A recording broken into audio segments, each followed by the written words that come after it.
بلے شاہ نے کہا تھا بلا کی جانا میں کون، نہ میں مومن وچ مسیح تھا، نہ میں وچ کفر دیاں ریتاں، نہ میں پاکاں وچ پلیت ہاں، نہ میں موسیٰ نہ فرعون، بلا کی جانا میں کون۔ وہ کیا کہنا چاہ رہے ہیں کہ میری کون سی اینٹیٹی ہے؟ جسم مٹی کا ہے، قبر میں چلا جائے گا، روح آسمان کی ادھر چلی جائے گی، میں کون ہوں؟ نفس آگ کا بنا ہوا ہے، وہ تو اس کو تو ٹرین کرنا ہے، ساری عمر تابع کرنا ہے۔ یہ کون تابع کر رہا ہے؟ یہ کون عبادت کر رہا ہے؟ یہ کون محبت کر رہا ہے؟ یہ کون ہے؟ یہ ایکسپلوریشن کے اوپر صوفیاء کی زندگیاں گزر گئیں۔ 3 مقاصد میں سمجھا ہوں آج تک اپنی زندگی میں جو میں نے پورے کرنے ہی کرنے ہیں، اس کے بعد کہیں میری زندگی کی ابتدا ہے۔ پہلا مقصد اپنے آپ کو جاننا کہ میں کون ہوں، دوسرا مقصد اس خالق کو جاننا جس نے مجھے تخلیق کیا ہے، اور تیسرا مقصد اس پوری کریشن کو، اس تخلیق کو جس کو یونیورس، کائنات، کاسموس کہتے ہیں، اس کو سمجھنا۔ تصوف یہ نہیں کہتا کہ رب سے ڈرو، تصوف کہتا ہے رب کی ناراضگی سے ڈرو،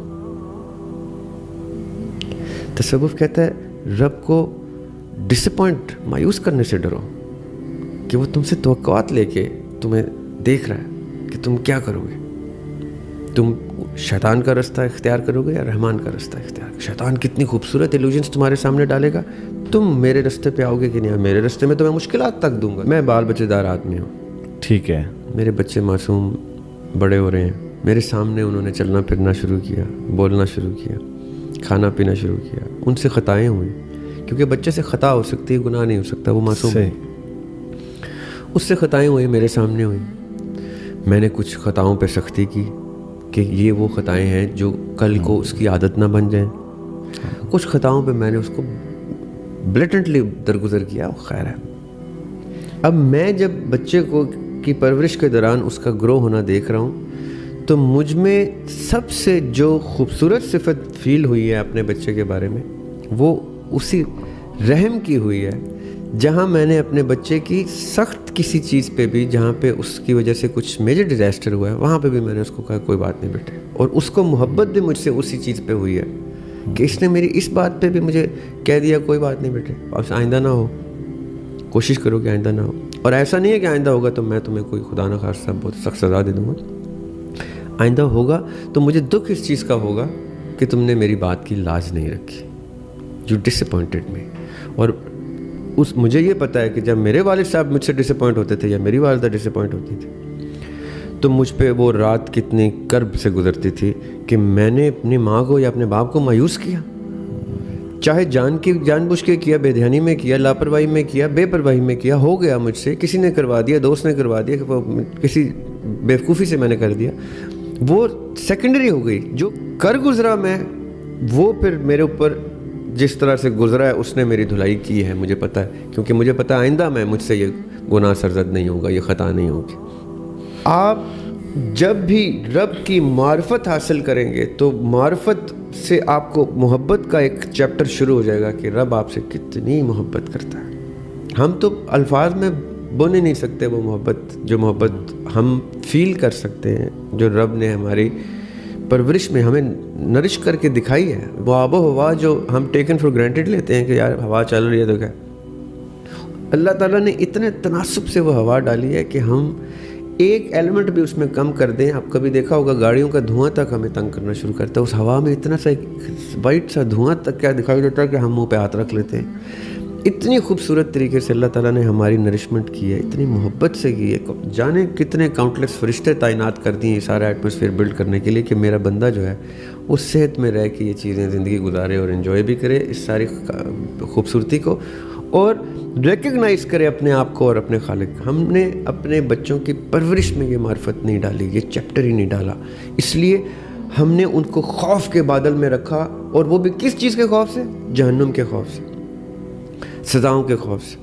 آپ خوف کا اینگل چینج کر دیں، رب کی محبت کے اینگل سے دکھائیں کہ رب کو مایوس نہیں کرنا، رب کو کیوں ناراض نہیں کرنا۔ آپ اپنے آپ کو ایکسپلور کریں کہ میں کون ہوں، میری حیثیت یعنی سگنیفیکنس کیا ہے. اور اتنی بڑی کائنات میں ایک نقطہ سا پلانٹ ارتھ ہے, تو میں اس نقطے سے کے اندر ایک مائنر نقطہ ہوں. میری انسگنیفیکنس کیا ہے کہ اس کائنات میں تو میں نظر بھی نہیں آتا, لیکن میرے سامنے یہ کائنات کا ہونا میری سگنیفیکنس کو بتاتا ہے کہ میں کائنات کا شاہد ہوں, میں خدا کے ہونے کا, خدا کی اس خوبصورت قدرت کا شاہد ہوں. میری سگنیفیکنس یہ ہے کہ I am one of the witnesses of the وحدانیت آف دا لارڈ, یا of the beautification that he has created in front of us. تو میری سگنیفیکنس بھی بہت ہے, ایسا نہیں ہے کہ میری سگنیفیکنس نہیں ہے. میں ایک انسان شیطان پہ بھاری ہو سکتا ہوں, چاہے پوری کائنات اس کے تابع ہو جائے, میں اس کو کہوں گا کہ میں تو نہیں ٹل سکتا. یعنی ایک شخص کی سگنیفیکنس اس لیول پہ چلی جا سکتی ہے کہ شیطان کو آپ رات جگا سکتے ہیں کہ یہ نہیں میری بات میں آ رہا. اس لیول کی سگنیفیکنس بھی ہو سکتی ہے کہ ایک آدمی وکٹری دلوا سکتا ہے حق کے رستے کے اوپر. اس لیول کی سگنیفیکنس, اور اس لیول کی سگنیفیکنس جو آقا علیہ الصلوۃ والسلام کی رحمت للعالمین ہونے کی صفت ہے کہ ایک ہستی پورے عالمین پر رحمت کا بادل لے کے زندگی گزار کے گئی. کہ جب آقا علیہ الصلوۃ والسلام سے پوچھا گیا کہ آپ کا رب کون ہے, تو آقا علیہ السلام خاموشی سے کھڑے ہو گئے. یہ شان نزول بتا رہا ہوں میں آپ کو سورہ اخلاص کا, کہ سورہ اخلاص کب نازل ہوئی, کیسے نازل ہوئی. تو آقا علیہ السلام خاموشی سے کھڑے ہو گئے انتظار میں کہ جواب آئے گا اوپر سے. تو حضرت جبرائیل علیہ السلام نے آگے بولا کل هو اللہ احد. تو آقا علیہ السلام نے بولا کل هو اللہ احد. تو جو سننے والے تو کہتے کہ یہ کل کیوں بول رہے ہیں ساتھ. میں اگر آپ سے کہوں نا, آپ سے کوئی سوال پوچھ رہے ہیں اور آپ نے ایئر فون لگایا ہوا جس میں نے آپ کو جواب دینے, کوئی کہتا ہے کہ چاند کی آج کون سی تاریخ ہے, تو میں کہوں گا کہیں 14 تاریخ ہے. تو آپ یہ نہیں کہیں گے کہیں 14 تاریخ ہے, آپ کہیں گے 14 تاریخ. کہیں جب آپ کہیں گے تو چیٹنگ ریویل ہو جائے گی کہ دریاب نے آپ کو سوال کا جواب دیا. تو سننے والا کہ ان کو دکان میں کوئی کہہ رہا ہے ان کے ایئر پیس اتارو, ان کی چیٹنگ کر رہے ہیں, ان کو کوئی جواب دے رہا ہے. ایسا ہی ہے. تو جیسے ہی آقا علیہ السلام نے سنا کل هو اللہ احد اور بولا, تو ان کو وہ جو کل تھا وہ اتنا خوبصورت لگا ان کو کہ اس کا مطلب ہے یہ درست کہتے ہیں, یہ اپنی زبان سے نہیں کچھ کہہ رہے, ان کو کوئی کہہ رہا ہے کہ کہو. انہوں نے کہو بھی بول دیا, تو ان کو امیڈیٹلی پتہ چل گیا کہ یہ کوئی میسج آتا ہے ان کو, اور وہ میسنجر تسلیم کر گئے. یہ کتنی خوبصورت بات ہے. تو جو سورہ اخلاص ہے وہ معرفت ربی کی صورت ہے. صحیح. وہ کیا کرے گی, وہ آپ کو اپنے رب سے اٹیچ کرے گی. کہ کیونکہ جس میں ورڈ احد یوز ہوا ہے, واحد یوز نہیں ہوا. احد, احد ہوتا ہے سب سے جدا, اس جیسا کوئی بھی نہ ہو, یکتا. ہم عموماً ٹرانسلیشن پڑھتے ہیں کہو کہ اللہ ایک ہے. جی. وہ جو ایک ہے ورڈ ٹھیک مناسب یوز ہوا ہے. اس ایک ہے کا مطلب یہ ہے کہ اس جیسا اور کوئی نہیں, وہ ایک ہی ہے اپنی تمام صفات میں. پھر اللہ الصمد کہ وہ کسی کو جواب دے نہیں ہے, وہ بے نیاز ہے. وہ جس کو چاہے نواز دے, جس کو چاہے افلاس دے, جس کو چاہے دولت دے, جس کو چاہے کامیابی دے. یہ اس کی پراپرٹی آ گئی کہ وہ صمد. یہاں سے معرفت کا سفر شروع ہو جاتا ہے جب آپ 4 کل پڑھنا شروع کرتے ہیں. پھر کرتے کرتے کرتے آپ آخری کل پہ جب سورہ ناس پہ آتے ہیں تو وہ یہ سارے وسوسے دور کرنے کی صورت ہے. قل اعوذ برب الناس, کہ اب میں اللہ تعالیٰ کی پناہ میں آ رہا ہوں, under the safe haven of Almighty. اب مجھے تمام انسانوں کے اور تمام جنات کی اور تمام شر سے محفوظ کرنے کی ذات مجھے سنبھال لے گی.